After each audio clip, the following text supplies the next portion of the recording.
Hello everyone, this is Alan and let's move ahead in the book of Luke. So there are a few verses that needs to be articulated, so we're gonna go ahead with that. And it goes like this. And he said to them, "Why were you looking for me? Did you not know I must be in my father's house?" Luke chapter 2 verse 49. So here the context is that Jesus, with along with his parents and relatives, went for a pilgrimage. And when they departed from there, his parents, after a few days, they noticed that Jesus wasn't with them, and they thought that Jesus would be with his relatives, but he wasn't there. So they went back to where they had departed from and found Jesus in the house of God, and they were really anxious because their son was missing. So Jesus, when he saw his parents, he said them, "Why were you looking for me? Because you don't need to be afraid, because I'm in my father's house." And that's very interesting. This signifies that Jesus had found his life purpose at the age of 12. So he was doing what he was supposed to be doing. Well, probably he should have let his parents know that he was not going to depart from the house of God when they were leaving, but he should have. But it also signifies that even as a child, Jesus knew what his purpose was. He knew exactly where he was supposed to be, because a lot of us, we spend a lot of time thinking about where we are supposed to be, right? Because probably the current place you are in doesn't feel right, so a lot of time is spent to find that correct place of being which keeps you absolutely engaged. That's the purpose. So if you find the right purpose, well, when you find the right purpose for yourself, the life purpose for yourself, which will keep you engaged in life, that's exactly where you're supposed to be. Because I'm sure that a lot of people feel very out of place when they have no sense of what they're supposed to be doing, but in the back of their minds there is an itch. They know that there is something that is not correct at the moment. So we try various things, we get engaged in different activities. It can be music, it can be dance, it can be public speech, it can be creating videos. And ultimately, somewhere along the line, when we are trying, when in the pursuit of finding what our life purpose is, we usually find it. Because in Bible it also says, "Ask and you shall receive, seek and you shall find. For those who, to those who knocks, the door shall be opened." So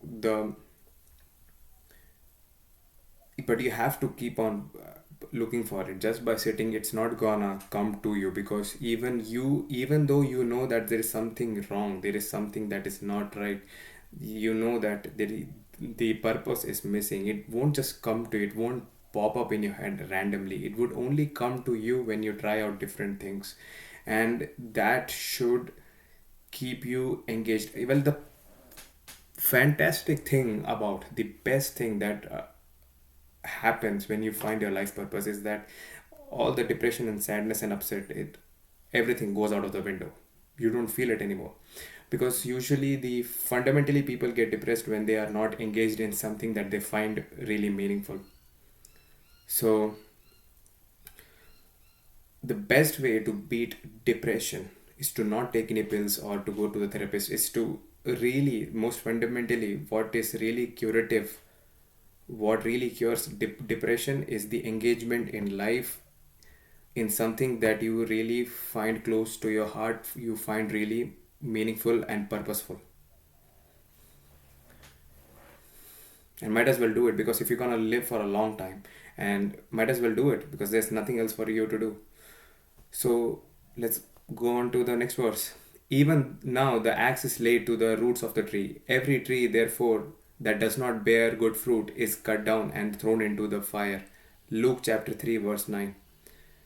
So here it says, okay, it means that even now the axe is laid to the roots of the tree. It means that the judgment day is imminent. Well, the judgment day here in a metaphorical sense would be like you're gonna be judged for your actions. We're gonna be judged for our actions, right? And God only knows, like we know what we have done. All right, so well, what do you do? What do you do? Well, the next best thing would be to correct what whatever that we did was not right. All right, because people usually think, it's the villains usually do this thing. If you've seen, if you've watched some movies, they say, it's with some of the villains who've done some really horrible things. They say it's very difficult for me to go back, but then the hero comes in and he says, it's never too late, and then they might change, and and sometimes they don't. So it's very interesting how that works out. So the judgment day is the day when you pay the price for your actions, good or bad. So, well, does it guarantee that it's gonna work out? No. That's the best part. The risk of it is that even if you put in all the hard work, it doesn't guarantee that it's gonna work out, but obviously it maximizes the possibility of you entering into heaven, or at least not dying a miserable death. That's the minimum, right? So you're gonna maximize the possibility where you have a good life, because not attempting to make your life better, or not attempting to get your act together, will definitely guarantee that you're gonna descend into hell. So you gotta ask, do you want the possibility of having a good life, or do you want to guarantee that you're gonna descend into hell, or you're gonna go somewhere that you don't want to be? And the thing is that it just doesn't affect you. The failure to get yourself together doesn't only affect you, it also affects the generations that come after you. In all likelihood, all of us are going to have children. So what's going to happen is that the behaviors that you will pass on to your children will be passed on to their children. So it's on you. So even after our death, the ripple that we have created, it far extends into time unknown, into the future, right? And God only knows how that's going to play out. So your role in ensuring that what comes after you, what comes after your generations, how your generation is known, it's you. So it's a good life goal to get your principles and values together, get your act together, so that the behaviors that you develop can be passed on to the next generation. Children who abandon their parents, I wouldn't say that it's the children's fault entirely or the parents' fault entirely, but a lot of conditioning happens at home. So there has to be a constant indoctrination with great values and principles, and you have to figure that out for yourself first, and then only you can pass it on. And it's very difficult. Well, I wouldn't say difficult, but it's worth pursuing the knowledge that requires to get yourself fixed, so that you can create the ripple, which is a positive ripple across generations even after your death. That is most fundamentally the idea behind getting awarded posthumously. When great inventors, they die, they get rewarded after their death. So it's something like that. So it's really interesting. The ripple can spread so far, even beyond death, and that's amazing. In Luke chapter 3, verses 10 to 14, a lot of people from different occupations, they approach John, John the Baptist, and they are asking him, how should we not sin? Like the tax collectors would say, how can we correct ourselves? And John says, do not collect more tax than you're supposed to.